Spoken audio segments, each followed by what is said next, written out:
All right, let's jump right in. Today, we're looking at a framework that could honestly change the game for how you lead, not just at work, but at home too. It all comes from clinical psychologist Dr. Becky Kennedy, and it's built on one powerful idea: finding the good inside. So think about this for a second. We've all been there, right? An employee keeps missing their deadlines, or maybe your kid is having a massive meltdown in the grocery store. What is your go-to move when things get tough and behavior gets, well, challenging? That moment, right there, is what defines our leadership. So this whole way of thinking really started when Dr. Becky noticed something kind of jarring in her own psychology practice. She realized that the advice she was giving to adults in therapy was the absolute polar opposite of the standard advice everyone gives parents for dealing with their kids.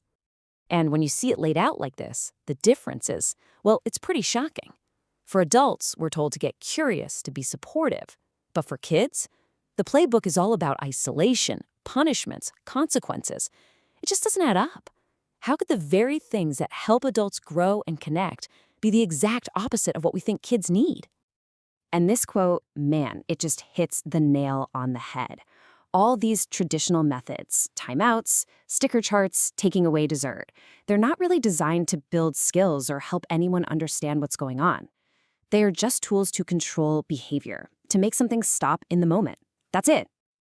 This realization led Dr. Becky to a completely new starting point, a first principle that honestly changes everything. It's a huge shift away from just looking at and judging a behavior and toward understanding the actual person behind it. And here it is, the good inside principle. It's this simple but totally profound idea that we have to separate who a person is from what they do. So when we see some challenging behavior, we don't see a bad person. We see a good person who is struggling. Okay, so let's make this real. Imagine an employee is constantly late for your morning meeting. The immediate knee-jerk reaction is to think they're disrespectful, they're lazy, they're a bad employee. We just collapse their behavior and their identity into one negative judgment. But what if we looked at it through that good inside lens? The question changes completely.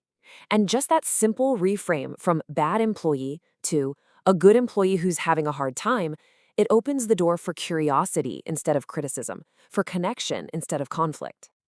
So the big idea is great, but how do you actually do this, in the heat of the moment? Well, Dr. Becky gives us a really powerful, practical tool for putting this whole philosophy into practice whenever things get tense. It all boils down to a choice we make in our heads between two frameworks. There's the LGI, or least generous interpretation. That's our default setting, right? It's that fast, reactive shortcut where we just assume the worst. And then there's the MGI, the most generous interpretation. And that one, that's a conscious, deliberate choice to see the good person struggling underneath the difficult behavior. And you know what that LGI voice sounds like in your head, don't you? It's personal, it's accusatory, and it immediately puts you on the opposite team. From that place, having a productive conversation is, well, it's pretty much impossible. But the MGI, that's a totally different story. It sounds like this. It's collaborative. It assumes there's a good reason for what's happening and frames the whole thing not as a character flaw, but as a problem that we can solve together. And that right there, that is the whole point. Choosing the most generous interpretation completely transforms the dynamic. It stops being me versus you, and it becomes us versus the problem. This lets you tackle the issue head-on without attacking the person, which, let's be honest, is the only way to create real, lasting change. All right, so once you've got that mindset, it all builds into what Dr. Becky calls sturdy leadership. And this isn't just about having a generous thought. It's about actively balancing two really critical, distinct jobs. These are the two pillars. This is it. A sturdy leader is someone who can hold firm boundaries, which creates safety and clarity, and at the same time offer genuine validation and empathy, which creates connection. You gotta have both. One without the other is wobbly and just doesn't work. Now, this definition of a boundary is an absolute game changer. Listen to this. A boundary is not about controlling someone else. It's about declaring what you will do.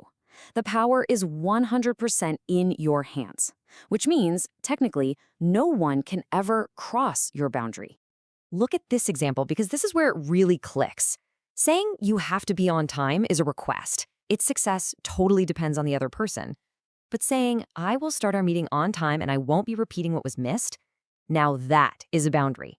It's a statement about your own action, and it's going to happen no matter what they do. That is real sturdiness. Now, here's the thing. When you hold a firm boundary, people are going to have feelings about it. For sure. They might be annoyed or frustrated, maybe even upset. And that is not a sign that you've failed. It's actually a cue that it's time to switch gears and do the second job of a sturdy leader. And this is so critical to understand. Validation is just acknowledging someone's feelings. It's saying, I see that you're feeling that way. I get it. It does not mean you agree with them. It doesn't mean you're going to change your mind. It just means you can hold that firm boundary and connect with the person at the exact same time. You can say, I totally get that you're frustrated and wish I'd repeat everything, while still not repeating it. Okay, so what happens when we mess up? Because let's be real, we're all human, we're all going to. What happens when we fail to be sturdy, when we yell, when we react from that LGI? This brings us to what Dr. Becky calls the single most powerful and hopeful strategy of all. I just love this quote. It completely reframes our mistakes. Every single time you lose your cool, every time you aren't the leader you want to be, you've just been given a golden opportunity. You've actually just completed step 1 of getting really good at repair. And the repair process itself is actually pretty simple. First, you just circle back to the moment that didn't feel good. Second, you take total responsibility for your part. Something like, hey, it is never your fault when I yell. And third, you just state what you're working on, what you'll try to do differently next time. And here's why repair is so magical. It lets you go back in time and rewrite the ending of a bad chapter. A moment that might have been stored in someone's memory as, my boss was terrible to me, gets rewritten as, my boss is human. They make mistakes, and then they take ownership. It builds trust and deepens connection in a way that being perfect never, ever could. And you know, there's no statute of limitations on this. It is never too late to go back and offer a repair, whether it was from last week or 10 years ago. It can heal something for both of you. So the question I want to leave you with is this. In your life, whose story deserves a new ending?